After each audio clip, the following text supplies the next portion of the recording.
Hello বন্ধুরা, welcome back to my channel. বন্ধুরা, আজকে যে বিষয়টি নিয়ে কথা বলবো সেটি হচ্ছে গিয়ে কিভাবে আপনারা ডাবল পি ডাবল এস পিপি সেট আপ করবেন। সো এটা খুবই ইজি ব্যাপার। জাস্ট ভিডিওটা ফার্স্ট টু লাস্ট পর্যন্ত দেখবেন, আপনাদেরকে সকলকে স্টেপ বাই স্টেপ বুঝিয়ে দিব।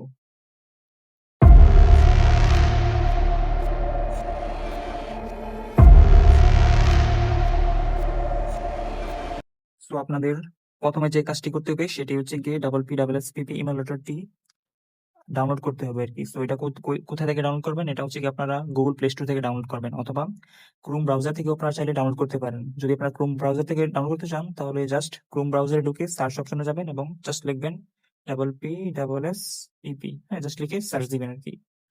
সো নিচে একটু স্ক্রল করবেন, দেখেন এই যে প্রথম ওয়েবসাইটটাই আছে আর কি, ডাবল পি ডাবল এস পিপি অর্গ। জাস্ট এটাতে ক্লিক করবেন, জাস্ট এই জায়গা থেকে দেখুন ডাউনলোড অপশনে চাপ দিবেন। ডাউনলোড অপশনে চাপ দেওয়ার পর বিভিন্ন অ্যাড আসতে পারে, সো এগুলো ক্লোজ করে দিবেন।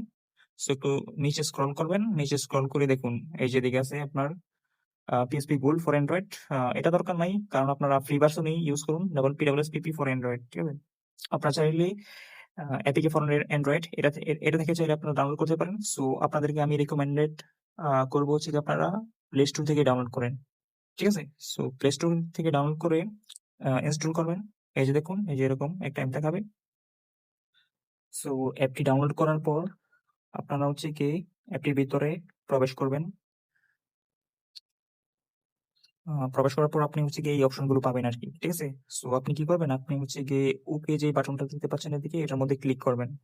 সো ওকে তে ক্লিক করার পর আপনাকে ফাইল ম্যানেজারে নিয়ে যাবে আরকি। সো ফাইল ম্যানেজারে নিয়ে যাওয়ার পর আপনি পিএসপি এর রম গুলো যেই ফোল্ডারে রাখছেন, ঠিক আছে? এগুলো তো আপনার জিপ আকারে থাকে, এগুলো ১ম এ এক্সট্রাক্ট করা লাগে আরকি। সো এক্সট্রাক্ট করে আপনি যে ফাইলগুলোতে রাখছেন, ঠিক আছে? সো ওই ফাইলটাতে যাবেন। যেমন আমি হচ্ছে গিয়ে পিএসপি রম এটার ভিতর রাখছি আরকি ফাইলগুলো। সো এটার ভিতর আমরা ঢুকি এবং গেমসের ফাইলগুলো আর কি। সো দেখুন, এই যে দেখুন ২টা গেমস, গ্র্যান্ড থেফট অটো এবং মেটা স্লাগ। সো হচ্ছে গিয়ে আমরা চাপ দিব use this folder. So use this ফোল্ডারে চাপ দিলে এলাও করে দিব। ওকে, এলাও অলরেডি হয়ে গেছে। জাস্ট দেন হচ্ছে গিয়ে আমরা ওকে তে চাপ দিব। সো ওকে তে চাপ দেওয়ার পর ঠিক আছে, এভরিথিং ইজ ওকে। সো দেখুন এরকম একটা ইন্টারফেস চলে আসবে আর কি। সো এখন কি করবেন? এখন জাস্ট আপনারা কি করবেন? ব্রাউজারে ক্লিক করবেন। ব্রাউজারে ক্লিক করার পর পুনরায় ইউজ দিস ফোল্ডার ইউজ করবেন। এলাও দিয়ে দিবেন। হ্যাঁ, ওকে। দেখুন ২ টা গেমই চলে আসছে আরকি। হ্যাঁ, এখন চাইলে আপনারা দুটোই খেলতে পারবেন। যেমন হচ্ছে গিয়ে, যেমন হচ্ছে মেটাল স্লাগ। সো আমরা একটু প্লে করে দেখি মেটাল স্লাগ চলে কিনা। সো দেখুন, হ্যাঁ, চলতেছে খুব ভালো করেই মেটাল স্লাগ। সো আমরা একটু গেম প্লেটা দেখি।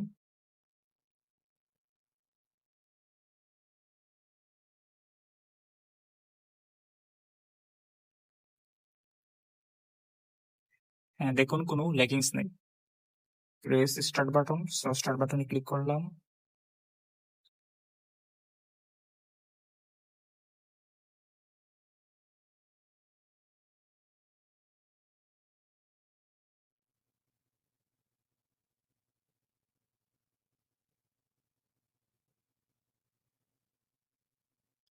হ্যাঁ, সো দেখুন একদম ক্লিয়ারলি খেলা যাচ্ছে। কোনো প্রবলেম হচ্ছে না। রাইট? সো এবার আপনারা চাইলে খেলতে পারবেন আরকি। আচ্ছা যাই হোক, সো আমরা ব্রেক দিয়ে দেই। নেক্সট যে গেমটা আছে ওইটার মধ্যে আমরা যাই। দেখুন লেখা আছে আপনারা চাইলে স্টেট গুলো সেভ করে রাখতে পারেন। যে জায়গার মধ্যে আপনারা খেলা অফ করে দিবেন ওগুলো চাইলে আপনারা সেভ করে রাখতে পারবেন আরকি। আচ্ছা যাই হোক, আমি এখন সেভ করব না। আমি মেনুতে চলে যাই। এক্সিট টু মেনু ক্লিক করলাম। তারপর ইয়েস এ চাপ দিলাম আরকি। ঠিক আছে? আচ্ছা যাই হোক, সো দেখুন পুনরায় এই যে গেমসে চাপ দিলাম আমরা। দেখুন এই যে গ্র্যান্ড থেফট অটো এই গেমটি বসে। জাস্ট এটার উপর ক্লিক করব। দেখুন এটাও চাইলে আমরা খেলতে পারবো আরকি। ঠিক আছে? খুবই ইজিলি। নো ল্যাকিংস, একদম ভালোভাবেই চলে।